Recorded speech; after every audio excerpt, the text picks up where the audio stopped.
নমস্কার বন্ধুরা, সর্বাণীস কিচেন চ্যানেলে সকলকে স্বাগত জানিয়ে আমি আমার আজকের রেসিপি তৈরি করতে চলেছি। তাহলে দেখো আমি কি রেসিপি নিয়ে এসেছি। দেখো বন্ধুরা, আজকে আমি করলাম আলু পটল চিংড়ি মাছ দিয়ে পুরো অনুষ্ঠান বাড়ির মতন তরকারি। এই রেসিপিটা কিন্তু দেখতে যতটাই সুন্দর হয় খেতে ততটাই ভালো হয়। সেই জন্য আমি তোমাদেরকে বলবো এই রেসিপিটা দেখতে। আমার রেসিপিটা যদি তোমরা বাড়িতে করো দেখবে সবারই খুব ভালো লাগবে। তাহলে দেখে নাও আমি কিভাবে রেসিপিটা তৈরি করে। দেখো আমি এখানে পটল কেটে নিয়েছি, একটু গায়েতে একটু খোসা খোসা রেখে দিয়েছি যাতে দেখতে সুন্দর লাগে। আলু কেটে নিয়েছি দুটো টমেটো আর দুটো পেঁয়াজ। এই পেঁয়াজ আর টমেটোগুলোকেও আমি খুব ভালো করে কুচিয়ে নেব। আর এখানে চিংড়ি মাছ নিয়ে নিয়েছি। এবার চিংড়ি মাছটার মধ্যে একটু নুন হলুদ মাখিয়ে নেব। তাহলে দেখো আমি কিভাবে রেসিপিটা তৈরি করি। দেখো অল্প একটুখানি দিয়ে দিলাম হলুদ আর দিয়ে দেবো নুন, অল্প করেই দেবো, অল্প একটু নুন দিয়ে দিলাম, দিয়ে ভালো করে মাখিয়ে নেবো। আর আমি এখানে 10-12টা কাজু নিয়েছি আর 1 চা চামচ আমি চারমগজ নিয়েছি। এটা একটু ভিজিয়ে ভালো করে মিক্সিতে বেটে নেবো। তাহলে চলো রেসিপিটা তৈরি করি। আমি প্রথমে চিংড়ি মাছগুলোকে ভেজে নেবো, যার জন্য আমি তেল দিয়ে দিচ্ছি। তেল গরম হয়ে গেছে, এবার আমি মাছগুলোকে দিয়ে দেবো। মাছগুলোকে দিয়ে আমি একটু এপিট ওপিট করে ভেজেই নামিয়ে নেব।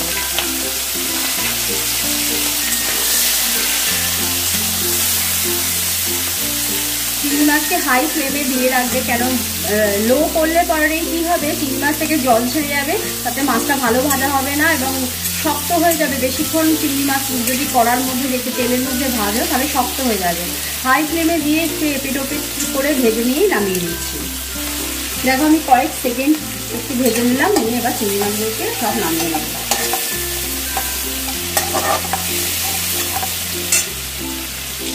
দেখো এই চিংড়ি মাছের তেলের মধ্যেই প্রথমে আমি পটলগুলোকে ভেজে নেবো, যার জন্য আমি অল্প একটু নুন দিয়ে দিলাম আর দিয়ে দেবো একটুখানি হলুদ। একটু হলুদ দিয়ে পটলগুলো দিয়ে ভালো করে পটলগুলোকে লাল লাল করে ভেজে নেব।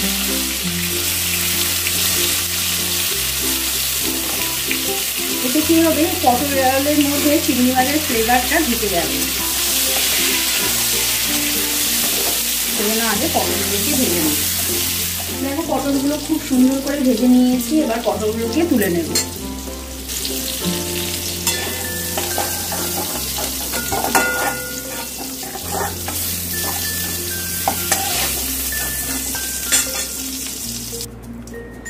এবার আরেকটু তেল দিয়ে দেবো, দিয়ে আলুগুলোকে ভেজে নেব। আবার তেলের মধ্যে আরেকটু হলুদ আর একটু নুন দিয়ে দেবো। আমি আলু পটল এগুলোর মধ্যে নুন মাখাই না, একদম কড়ার মধ্যে অল্প অল্প করে দিই। এতে অল্প হলে কি হয়, দেখতেও সুন্দর লাগে আর বেশ ভালো লাগে। সেজন্য কড়ার মধ্যে এবারে দিয়ে ভাজি। আলুগুলোকেও লাল লাল করে ভেজে নেব।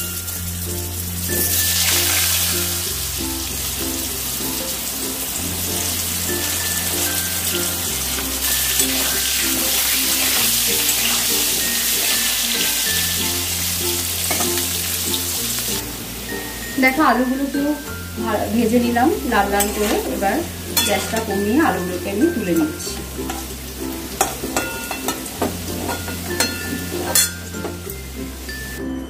এবার এই তেলের মধ্যে আমি একটা তেজপাতাকে দুভাগ করে দিয়ে দিলাম, আর দিলাম একটা লবঙ্গ, 3টে এলাচ আর 3টে একটা লবঙ্গ না, একটা দারচিনি, 3টে লবঙ্গ আর 3টে এলাচ। আর দিয়ে দেবো একটু জিরে ফোড়ন, সাদা জিরে একটু ফোড়ন দিলাম।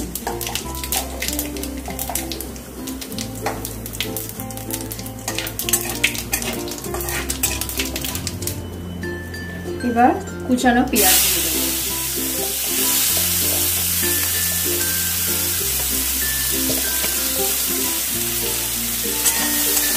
পেঁয়াজটাকে একটু ভালো করে ভেজে নেব। দেখো পেঁয়াজটাকে একটু ভালো করে ভেজে নিলাম, 2 মিনিটের মতন আমি ভাজলাম পেঁয়াজটাকে। এরপরে আমি দিয়ে দিচ্ছি রসুন বাটা, দিচ্ছি 1/2 চা চামচ, আদা বাটা দেবো 1 চা চামচ, দিয়ে একটু মিশিয়ে নেব। আমি যে টমেটো দুটোকে কুচিয়ে রেখেছি সেই টমেটোগুলোকে দিয়ে দিলাম।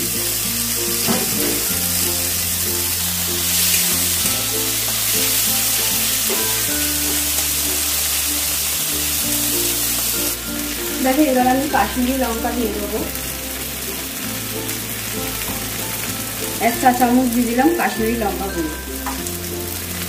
ধনে গুঁড়ো দিলাম 1 চা চামচের একটু কম। জিরে গুঁড়ো দিলাম 1/2 চা চামচ। হলুদ দিয়ে দিলাম 1/2 চা চামচ। আর নুন দিয়ে দেবো পরিমাণ মতন।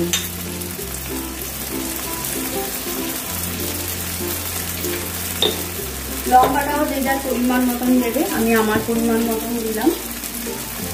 আমি দিলাম কাঁচা লঙ্কা বাটা, তোমরা চাইলে শুকনো লঙ্কা বাটাও দিতে পারো। দিয়ে ভালো করে মিশিয়ে নেবো। অল্প একটু জল দেবো, আমি একটু গরম জল দেবো। দিয়ে মশলাটাকে ভালো করে কষিয়ে নেবো।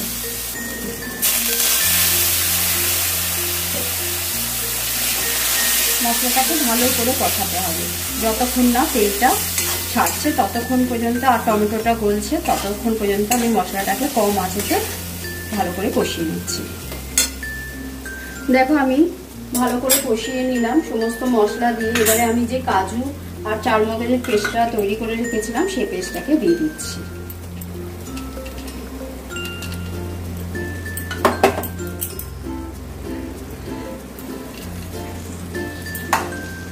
গ্যাসের ফ্লেম কিন্তু আমার কমানো আছে, এই কম আঁচেতেই আমি ভালো করে কষিয়ে নেব।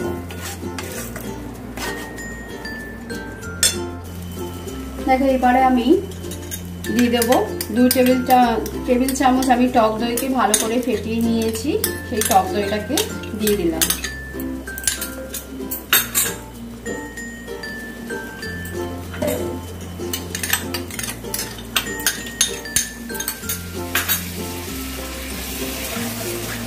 দিয়ে আবারও আমি ভালো করে কষাবো। আর এই সময় আমি সবকিছু যাতে ঠিকঠাক হয় যার জন্য আমি অল্প একটুখানি চিনি দিলাম। টক ভাবও যাতে না থাকে আর সমস্ত কিছু যাতে টেস্ট হয় তার জন্য একটুখানি চিনি দিলাম। চিনিটা কেউ না চাইলে নাও দিতে পারো, কিন্তু আমি মনে করি একটু তরকারিতে চিনি দিলে পরে বেশ টেস্টটা বেড়ে যায়। তেল ছাড়বে তারপরে আমি আবার দেখাচ্ছি। দেখো মশলা পুরো ভালো করে আমার কষা হয়ে গেছে, তেল ছেড়ে দিয়েছে। এবারে আমি আলু পটলগুলোকে দিয়ে দেবো। মশলা যত ভালো করে কষাবে তত, আমি এই কথাটা তোমাদের আগেও বলেছি, তত ভালো রান্না হবে। রান্না জিনিসটা কি বলতো, তাড়াতাড়ি হয় না। রান্নাটাও তো একটা শিল্প। আর মানুষ এমন রান্না করা হবে যাতে মানুষ খেয়ে ভালো লাগে, খেতে ভালো লাগে, বাড়ির পরিবারের লোকেদের ভালো লাগে, সেরকমভাবেই রান্নাটা করতে হয়। সেই জন্য একটু সময় লাগে রান্নাটা। আলু পটল দিয়ে ভালো করে একটু 2 মিনিট কষিয়ে নিলাম। এবার আমি চিংড়ি মাছগুলোকেও দিয়ে দিলাম। চিংড়ি মাছগুলো ভালো করে মিশিয়ে নেব।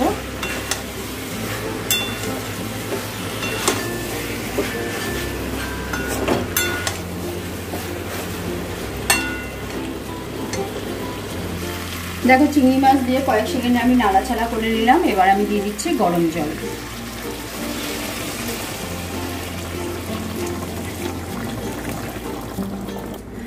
গরম জল দিয়ে দিলাম, দিয়ে আমি একটা লিড দিয়ে ঢেকে দিলাম। দিয়ে আমি আর 5-7 মিনিট রান্নাটা হবে। আলু ভাজতে ভাজতেই সিদ্ধ হয়ে গেছে আলু পটল, বেশিক্ষণ লাগবে না। আমি আবার 3 মিনিট পর লিডটাকে তুলে দেখব। দেখো বন্ধুরা আমি 7 মিনিট পর লিডটাকে তুলছি। মাঝে আমি একবার লিডটাকে তুলে দেখিয়েছিলাম। আবার তুললাম। আলু তো খুব ভালো সেদ্ধ হয়ে গেছে, পটলও সেদ্ধ হয়ে গেছে। এবার আমি একটু ভালো করে ফুটিয়ে নেব। গ্যাসের আঁচটাকে একদম হাইতে করে দিয়েছি, দিয়ে একটু ভালো করে ফুটিয়ে নেব। দেখো আমি ভালো করে ফুটিয়ে নিলাম।